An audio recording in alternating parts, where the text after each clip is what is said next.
All right, welcome, folks. So this will be the second part of the wagon covering for this year's lecture. So where you should be at this point is you should have your full and completed chassis for the wagon. And again, when we constructed that chassis, we made sure to build it so that it aligns with the pictures in the background, because that's going to be part of what we do today, which is creating this covering. Now, before we start constructing the covering, one thing I made an oopsie and did not include in the first part of this is adding the chair onto our wagon, right? Because we need a place to sit when we're driving our wagon. So if we take a look at this, it's just a flat platform for you to sit on, small little platform for your back, and then this looks mostly like a triangle, but I will point out that the very front of the little slanted sides, the arms, for lack of a better word, they have a little flatness on the front, so they're not quite a triangle. So I can make this out of just a couple of duplicated cubes, basically. So let's start with just making a nice, simple plank, right? So this is going to be my position to sit on, and let me see. Yeah, it's not super high up, but a little higher, okay? Just a little bigger. And then in our side view, I'll bring it forward. And let me make this a little longer, because again, if we look at this, the seat part is pretty long, right? So we have some room for our butt. Duplicate that. So now for the back of it, I'm just going to rotate it 90 degrees. Grab this. It's a little taller than I need it, so I'll shrink it. And then if we look at our photo, you'll see that it's on top of the like bottom part of the seat. So I'll just put it on there. And then I will duplicate this. Bring this one forward. And again, we will rotate this 90 degrees. And then this time, whoops. Oh, sorry, little mix up. There we go. So now I'm going to go into my vertex mode. Again, I'm going to click and drag to make sure I get the verts on both sides of the object. And I will move this forward to line it up with the front of this. I'll select these, bring them back to align with the front of this. Grab these verts up here, bring them down low. And then in my front view, go back into object mode. Push this to one side, duplicate, bring it over to the other, then you got a chair. So I'm not super picky about how you choose to add this on. There is, this little thing that they have you make. I mean, if you even just so simply as, take one of these, right, and do like this in my side view, and we'll throw this into vertex mode. Just make sure it's inside each of these objects, and you're good to go. That's fine with me. Just a post to support you. All right, so that's the complete part one. So the name of the game today is to use the pictures that we aligned ourselves with to create this covering. Let me go into my side view real quick. And if you just take a look at the picture that's on there, it tells you the construction history of this. Because if we take a look at our picture here, you can see that, right? So covered wagons, right, have these big round supports that hold up the fabric, and you can see how the fabric sags in between those support areas. And so this picture, you can see that this fabric is really just on the top part of the covering. so that way you can see the supports continue down and are secured onto the chassis.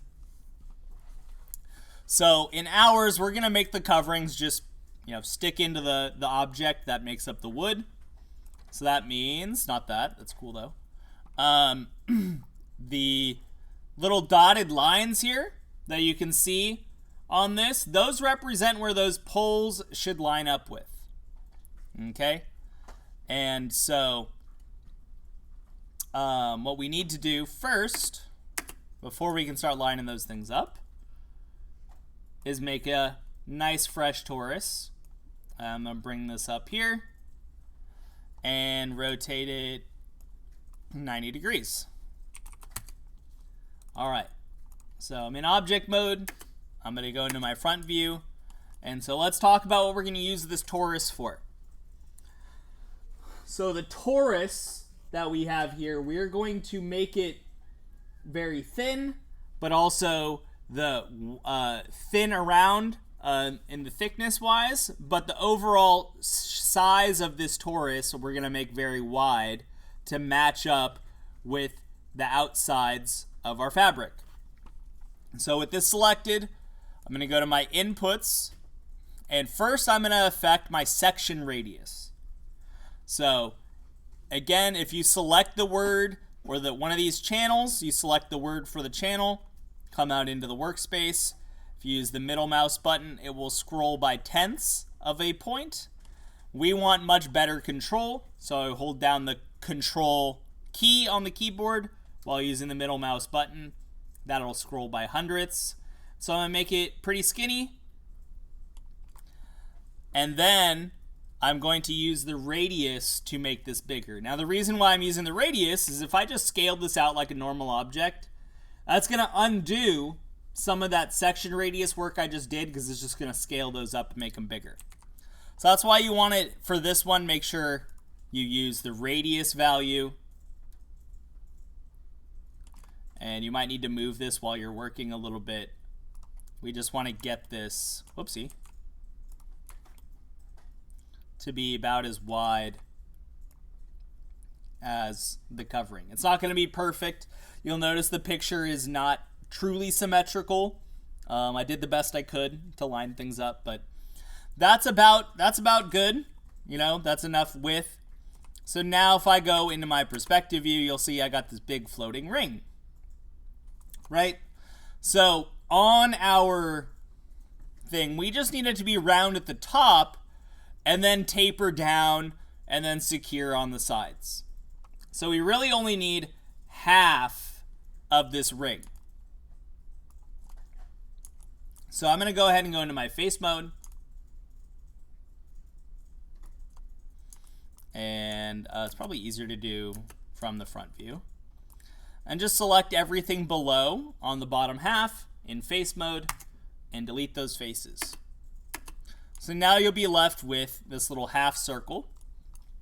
And if you take a look, you'll notice that at the end you've also created a hole where you chopped this. So before we go forward with our next steps, we want to fill those holes. Now there is an easy way to do this using a tool we already know, but it does include us using a tool we're not going to talk about until next week. It's just one of those things. I did this and then I realized you're going to need to use this once. So we want to fill this hole that we've created. And if we use extrude, we can do that. However, it's not as easy as just using extrude. We want to also seal them and make a cap, right? So I'm going to go ahead and undo my extrude real quick. So again, undo ball extrude. So it'll be 2 quick steps. And again, one of these steps, the second step, we have not talked about this tool, but it's super easy to use. So first I'm going to hit extrude with this edge loop selected around the hole. And then it's automatically going to make those new faces, right? You don't need to change anything about the extrude manipulator. Then you can immediately go to edit mesh, down to merge to center. And you'll see how that closes the hole that I had there. So if I do it at speed, right? So I double click this loop, I hit extrude, edit mesh, merge the center, closed. So just make sure you do that on both sides of this loop. Select the edge loop, extrude, edit mesh, merge the center. If I go into my front view, so far so good. So we want to extrude these new faces we've added now on the bottom of both sides. So I'm going to click and drag a selection box over the faces for this area and then also the ones on the bottom. Now hold Control for deselect and drag from the top to deselect these faces here. Then I'll have just the faces that we just created on the bottom of these poles. And now you'll notice when you extrude this, it should be nice and clean and smooth when they come down. Oh, except I used the regular move tool. My bad. Use the extrude move tool so it stays nice and smooth. And just pull them straight down. They're not going to be 100% perfect, but they should be kind of close. So now if I zoom in on this, it should be nice and smooth. Yes, it is. Now we just need to gently nudge, going back into vertex mode, nudge these inside with the move tool. Just make it so that they hide inside of the top board. All right, so just nudge them slightly inside. Okay, so there's our first pole. So now in our side view, we can line this up. So we'll put this in the middle. Cool. Then we'll go ahead and duplicate this. And I'll bring it forward to here. And I'm just looking at the lineup on the bottom. And the reason why I'm doing that is because it's much easier to think about this if we're rotating from the bottom. So for example, if I just kept the pivot point in the middle, I would have to sort of guess the angle this is at and then move it in, right? And still I can see I'm a little off. So instead, if I undo this, when you start making your duplicates, you'll duplicate it and bring it forward. Put the pivot point down at the bottom of this. Bring it forward at the bottom and line up the bottom. That way when you go to rotate it on this next step, it's spinning from the bottom. You just have to do your best to line it up. Then I can duplicate this object. It will save the pivot point there. Again, line up the bottom. Rotate this down. Now I can take this one, duplicate it and go the other way. Pivot point, down at the bottom, tilt it down, duplicate, push it forward, rotate. If I go into my perspective view, now I got 5 hoops. Looking very nice. So in order to create the covering, what we are going to do is take our middle one yet again, and we will duplicate it and bring it way out in front of our wagon. And you'll see why in a second. So we are going to use a particular edge loop on this object to create the shaped covering that we want, because we want the covering to fit to these hoops. So in order to do that, I'm going to grab the outermost edge on this object, so the one that's in the middle, this one, and with that selected, I can extrude, and then using the move tool, pull it out. Now, unfortunately, I thought that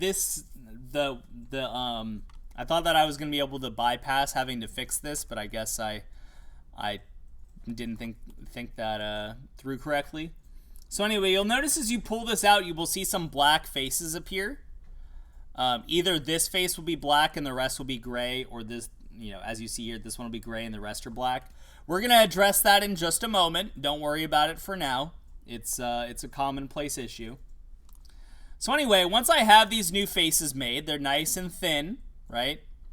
So I want to keep these faces, so I'm going to select them. I'm going to hold Shift and click and drag over everything, so it will select what isn't selected and deselect what I've already selected. So that's going to select my extra pole that I have here that I don't need anymore. And then I can delete that extra. And so now what I'm going to do in object mode, I'm going to center my pivot. So just reset that. And I will just very slightly scale this out so that it's just outside of the hoops. Okay? And then so now what I can do, I guess let me do this before I fix the vertices, is same thing as I was basically just doing. I'll select this singular gray face, hold Shift and drag, and so that will select the rest of the faces that are inside out, for lack of a better term. And then so under this mesh display menu, sorry, I was trying to bypass this step, you'll see the option to reverse the normal. And that's what you want to do. If you look at the little icon, you can see how there's little sticks pointing opposite directions. So that's why this is considered the outside of the face. This is considered the inside, which is why it's texturing it black. Because technically in games, things are only one-sided. So like if I were looking at this in a game, I would be able to see through these faces because I'm looking at them through the back. Process called backface culling. Anyway, so to fix that, we go to Mesh Display Reverse. And then under Edge Mode, we would just want to select all of these edges and soften them. So let me show you what it looks like without that, right? So it'll be all jagged. So to fix that, we select these edges. Whoops. Mesh Display Soften. And now we got nice, smooth looking faces. So now I can go back to fixing the shape of this. Go back into that side view from earlier. And so I will put this in vertex mode. And same thing I did with the poles, right? I'll put the pivot point down to the bottom. Rotate it.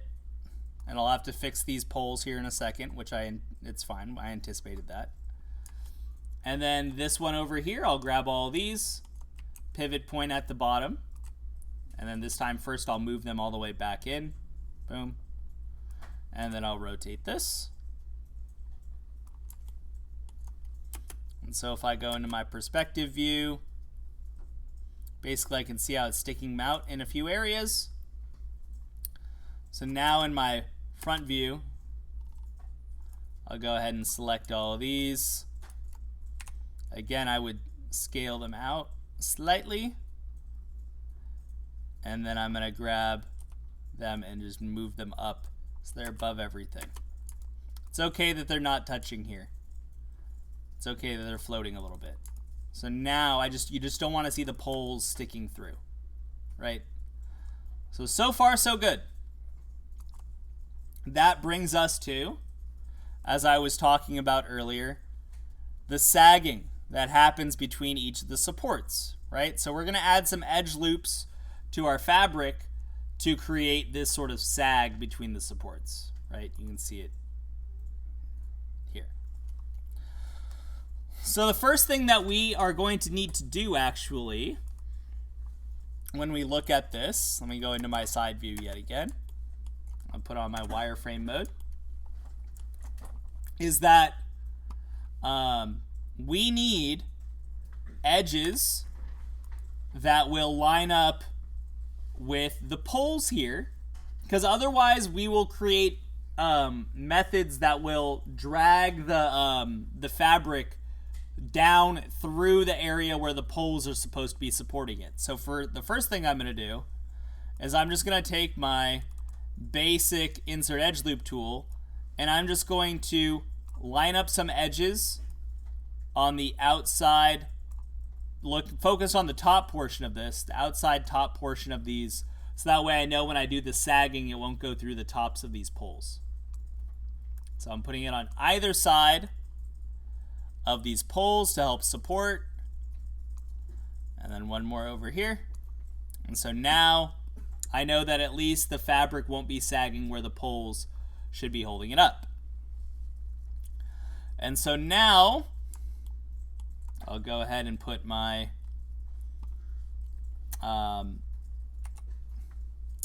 texture back on. I'm going to turn on X-ray just because I'm demonstrating. You shouldn't really need an X-ray for this part though. So just you can see that there's just some very limited sagging, right, that we're trying to emulate. So if I were to do that, doesn't need to match the picture exactly. I'm again on my insert edge loop tool. This time I'm going to choose my options, and I'm going to go in with 4 edge loops being added at a time. And so I'll start by cutting those in here. And it's just going to be a process. So I added my edge loops. They become automatically selected. Scale tool, and move that pivot point down to the bottom. The reason being that it will scale towards this point. So that way when I scale these down slightly, it won't move the bottom vertice up. So if I did not move the pivot point, see how I would be moving the bottom up as well as the top down. So that's what we're avoiding by putting the pivot point, down here at the bottom. Stop it.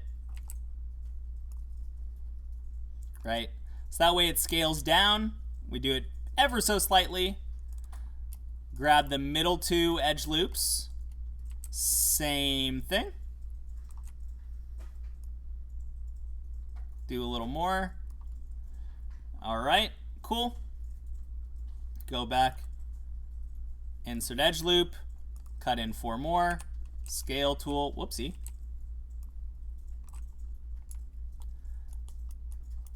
Scale it down slightly. Grab these middle 2, pivot point to the bottom, down a little more. Add 4 more edge loops, scale tool, DV, down very slightly. Grab the middle one, pivot point to the bottom, down slightly. Final set, scale tool, down slightly. Middle tool, or middle 2 rather, down slightly. So if it's all done correctly, you'll get a wavy wagon with covering, with chassis. And it'll look just like this. And if you have that, you are looking good and you are all done. Thank you.